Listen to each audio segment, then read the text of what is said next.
Assalamualaikum warahmatullahi wabarakatuh. Saya Fatimah Banu binti Najibah Chaudhry. Saya dari DPIH 2D. Pengenalan mengenai impak pandemik COVID-19 terhadap industri halal di Malaysia dan solusi agensi kerajaan dalam menangani impak. Pandemik COVID-19 juga dikenali sebagai pandemik coronavirus atau wabak coronavirus 2019 yang sedang berlaku secara global berpunca daripada coronavirus sindrom pernafasan akut teruk 2 SARS-CoV-2. Wabak ini pada mulanya dikesan pada pertengahan bulan Disember 2019 di Bandar Raya Wuhan, Hubei, China dan telah diiktiraf sebagai pandemik oleh Pertubuhan Kesihatan Sedunia WHO pada 11 Mac 2020 sehingga 18 Januari 2021. Lebih daripada 95.1 juta kes telah disahkan dengan lebih daripada 2,30,000 kematian disebabkan oleh COVID-19. Virus ini kebanyakannya menular antara seseorang dengan cara serupa dengan influenza melalui titisan pernafasan daripada batuk atau bersin. Ia dianggap paling mudah berjangkit apabila seseorang menerima tanda gejala. Walaupun penyebarannya mungkin walaupun sebelum gejala muncul. Masa antara pendadaan dan permulaan gejala biasanya 5 hari tetapi mungkin berkisar antara 2 hingga 14 hari. Gejala umum termasuk demam, batuk dan sesak nafas. Komplikasi mungkin termasuk radang paru-paru dan sindrom kesukaran pernafasan akut. Setakat ini tiada vaksin atau rawatan antiviral tertentu. Usaha terdiri daripada pengurangan gejala dan terapi sokongan. Langkah-langkah pencegahan yang disyorkan termasuk membasuh tangan, menutup mulut apabila batuk, mengekalkan jarak dari orang lain terutamanya mereka yang tidak sihat dan pemantauan dan pengasihan diri selama 14 hari untuk orang yang mengesyaki mereka dijangkit. Pandemik ini telah membawa kepada gangguan sosial ekonomi global, penangguhan dan pembatalan secara acara kebudayaan, keagamaan dan kesukanan dan ketakutan yang meluas dalam kekurangan bekalan yang telah mendorong pembelian panik. Teori maklumat palsu dan teori konspirasi mengenai virus itu telah tersebar secara dalam talian dan terdapat insiden xenofobia dan perkauman terhadap orang China dan orang Timur atau Asia Tenggara. Assalamualaikum warahmatullahi wabarakatuh. Saya Ainamada binti Asri dari kelas DPIH2F. Saya akan bentangkan impak satu dan solusi iaitu industri pelancongan. COVID-19 yang sedang melanda negara dan dunia pada masa ini telah memberi impak negatif ke atas industri pelancongan negara. Setelah hampir 5 bulan penularan pandemik COVID-19, banyak pemilik pusat pelancongan dalam dan luar negara yang terpaksa mengambil keputusan menutup premis masing-masing. Hal ini turut menjejaskan pemain dalam industri ini terutamanya yang bekerja dengan syarikat penerbangan dan perhotelan. Industri pelancongan adalah antara penyumbang utama kepada pendapatan Malaysia iaitu 15.3% daripada keluaran dalam negara kasar KDNK negara. Sehingga Februari 2020, Malaysia mengalami kerugian sebanyak RM3.37 bilion akibat pembatalan pakej-pakej pelancongan. Negeri Melaka merupakan negeri pelancongan turut terjejas sejak Perintah Kawalan Pergerakan PKP yang dilaksanakan. Sektor pelancong domestik meliputi 60% daripada keseluruhan pelancong yang datang ke Melaka. Beberapa buah hotel berjenama besar di Melaka telah mengumumkan penutupan operasi masing-masing kerana mereka tidak sanggup menanggung kerugian yang lebih besar akibat ketiadaan pelancong. Pulau Langkawi iaitu pulau yang terkenal dengan julukan Pulau Bebas Cukai turut terjejas. Kawasan pelancongan muram, kosong serta tiada sebarang aktiviti. Pantai China yang sentiasa sibuk dengan aktiviti sukan air dan bersantai di pantai juga menjadi lenggang. Ketiadaan pelancong ke pulau telah menjejaskan pendapatan pemandu pelancong bebas yang bertugas sebagai duta kecil yang bergantung sumber pendapatan kehadiran pelancong.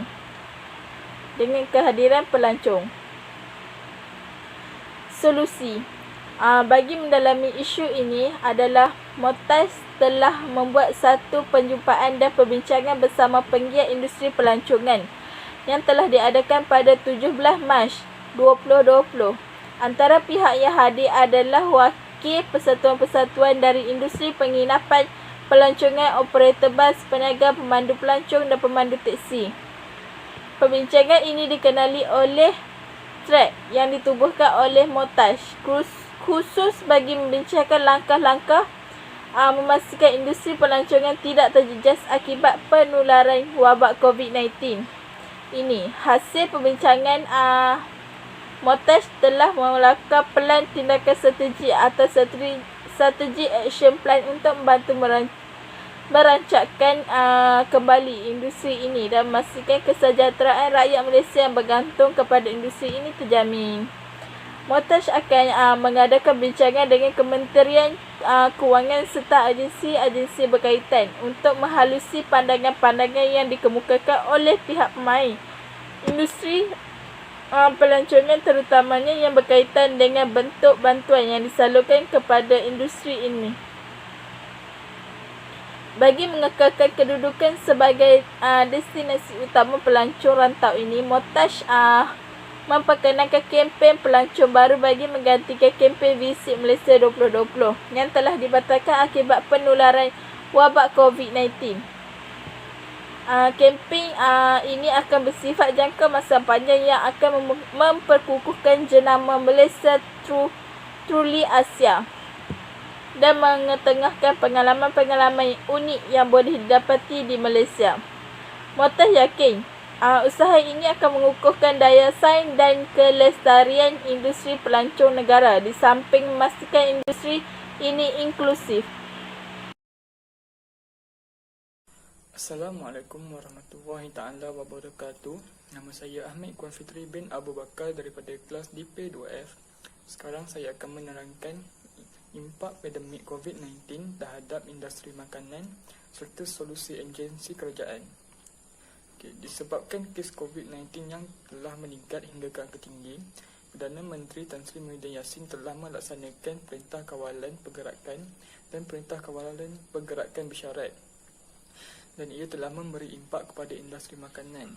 Larangan membuka kedai makan sehingga lewat malam telah menyebabkan restoran dan kedai makan terjejas dan tidak dapat mengumpul profit yang banyak, sehingga ada restoran dan kedai makan terpaksa ditutup kerana kesimpitan modal.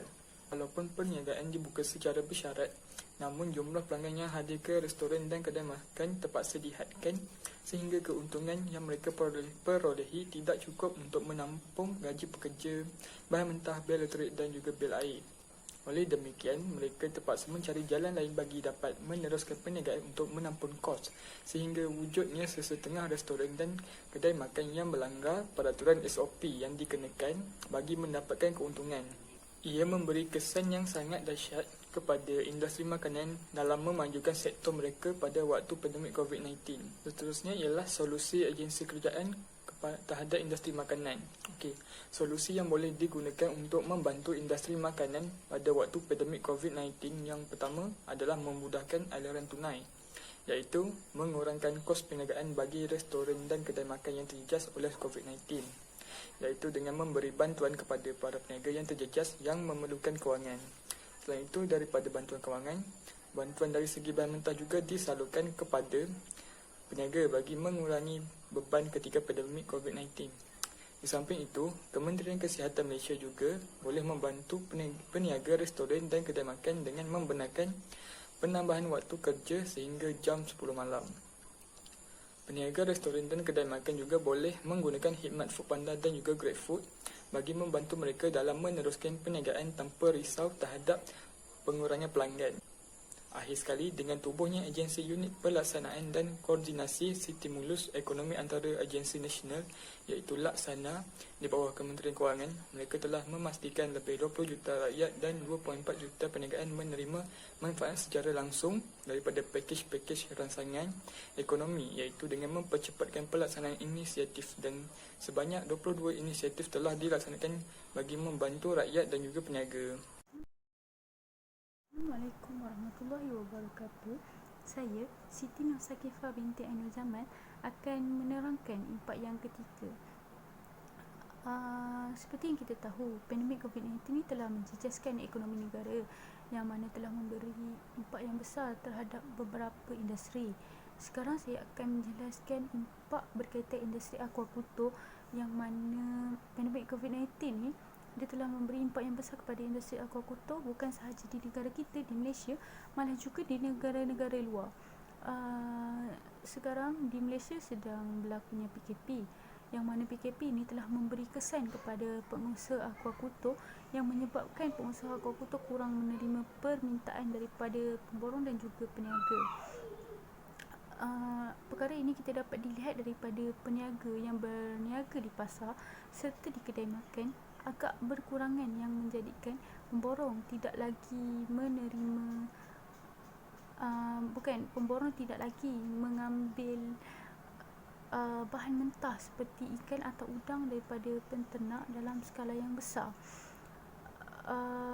Seperti yang kita tahu, PKP ini hanya membenarkan peniaga yang mempunyai struktur bangunan yang kekal sahaja dibenarkan beroperasi, dan tidak termasuk peniaga pasar tani serta pasar malam. Seperti yang kita tahu, kerajaan tidak menghalang aktiviti import dan ekspor, tetapi pengusaha aquaculture menghadapi kesukaran untuk mengeksport hasil ternakan mereka, terutamanya ke negara-negara pengimport yang terbesar seperti Singapura, Hong Kong dan juga China. Perkara ini berlaku akibat pandemik COVID-19 ini bukan hanya berlaku di Malaysia, malah juga di negara-negara luar.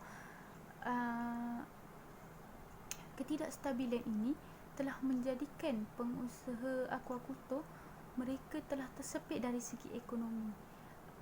Sekarang saya akan menjelaskan tentang solusi bagi masalah pengusaha aquaculture adalah pengusaha aquaculture itu sendiri mereka boleh menjual hasil ternakan secara atas talian, penghantaran secara terus ke rumah, atau mereka boleh menjual hasil ternakan mereka secara sejuk beku, yang mana mungkin cara ini dapat sedikit membantu mengurangkan beban mereka, dan mungkin cara ini dapat menjadi jalan penyelesaian kepada pengusaha aquaculture untuk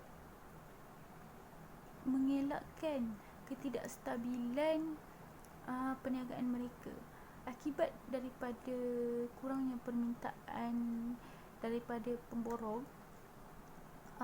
Pengusaha aquaculture mereka perlu menanggung kos pengurusan yang agak tinggi kerana mereka perlu menjaga, memberi makan serta menanggung kos penyelenggaraan. Dan pengusaha aquaculture telah dibantu oleh Lembaga Kemajuan Ikan Malaysia LKIM, yang mana LKIM ni sedang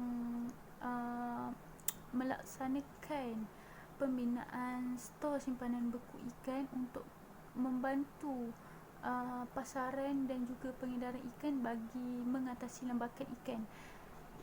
Secara tidak langsung, pengusaha aquaculture dapat menjalankan perniagaan mereka seperti biasa. Assalamualaikum warahmatullahi wabarakatuh. Nama saya Muhammad Najmi bin Syamsul Kamal daripada kelas DPH 2F, dan untuk bahagian saya akan menerangkan tentang cadangan. Cadangan yang pertama melibatkan industri pertanian. Wabak COVID-19 telah menyebabkan industri pertanian bergerak pada kadar yang perlahan dan terkawal. Sekiranya langkah-langkah pemulihan tidak dilakukan dengan segera, Malaysia bakal menghadapi masalah kekurangan agro makanan yang segar. Langkah yang pertama, membenarkan penanaman terfokus. Tanaman kontan dan terpilih, Kementerian Pertanian dan Industri Asas Tani perlu mengenal pasti senarai tanaman kontan popular, sayur-sayuran terpilih dan buah-buahan terfokus untuk diusahakan sepanjang PKP berlangsung. Pihak industri atau para pengusaha sayur-sayuran dan buah-buahan sedia ada perlu diberikan kebenaran permit untuk melakukan aktiviti pertanian berkenaan secara terkawal. Langkah kedua, insentif pengeluaran hasil tanaman terfokus. Pihak MOA perlu menyediakan insentif pengeluaran hasil tanaman terfokus bagi memastikan produktiviti pengeluaran hasil tanaman adalah pada kadar yang tinggi dan pada harga yang berpatutan. Insentif pengeluaran adalah lebih berkesan berbanding subsidi penanaman kerana insentif pengeluaran dan akan memastikan pengusaha sayur dan buah untuk berusaha mengeluarkan hasil pertanian yang tinggi dan berkualiti. Cadangan yang seterusnya melibatkan industri pelancongan. Kerajaan akan melaksanakan beberapa langkah cukai untuk mengaktifkan semula kegiatan industri pelancongan yang terjejas teruk akibat wabak COVID-19. Langkah yang pertama ialah mengecualikan cukai pelancongan. Kerajaan perlu mengecualikan cukai pelancongan sepenuhnya bagi tempoh mulai 1 Julai 2020 hingga 30 Jun 2021. Langkah yang kedua ialah pengecualian cukai perkhidmatan. Kerajaan perlu mengecualikan cukai perkhidmatan ke atas perkhidmatan penginapan yang disediakan oleh pengendali premis penginapan yang dilanjutkan mulai 1 September 2020 hingga 30 Jun 2021. Langkah yang seterusnya ialah pelepasan cukai pendapatan individu. Kerajaan perlu melaksanakan pelepasan cukai individu sehingga RM1,000 yang sudah diberikan ke atas perbelanjaan melancong dalam negara yang dilanjutkan sehingga 31 Disember tahun 2021 depan. Kesimpulannya, wabak COVID-19 yang melanda Malaysia dan dunia telah memberi impak yang besar kepada sistem politik, ekonomi, sosial, kesihatan dan pendidikan negara. Ekoran daripada wabak yang berlaku, Kerajaan Malaysia telah mengumumkan pelaksanaan Perintah Kawalan Pergerakan PKP kepada rakyat bermula 18 Mac 2020 sekaligus memberi impak terhadap sektor pekerjaan. Hal ini kerana banyak sektor pekerjaan yang terpaksa menghentikan operasi serta-merta dalam usaha mengekang penularan wabak COVID-19 daripada terus menular daripada masyarakat. Bahkan penutupan perniagaan semasa PKP telah menyebabkan banyak syarikat tidak dapat menampung kos perbelanjaan termasuklah gaji pekerja hingga menyebabkan syarikat terpaksa membuang pekerja. Natijahnya berlaku kenaikan kadar pengangguran pada suku tahun pertama iaitu 3.9% berbanding 3.3% pada tahun 2019. Laporan Statistik Tenaga Buruh 2020. Kajian ini menggunakan metod kajian perpustakaan dengan meninjau sorotan literat bagi mengenal pasti COVID-19 terhadap tenaga kerja, model dan faktor yang mempengaruhi kebolehdapatan pekerjaan semasa wabak COVID-19. Dalam mengatasi masalah pengangguran seterusnya, dapatan dan pembincangan utama tertumpu kepada penerokaan faktor yang mempengaruhi kebolehdapatan kerja semasa COVID-19 seperti program kerjaya inisiatif untuk menjana pendapatan dan inisiatif yang dilakukan oleh pihak kerajaan untuk membantu sektor pekerjaan serta kemahiran tenaga kerja yang sesuai dengan keperluan masa kini. Terima kasih.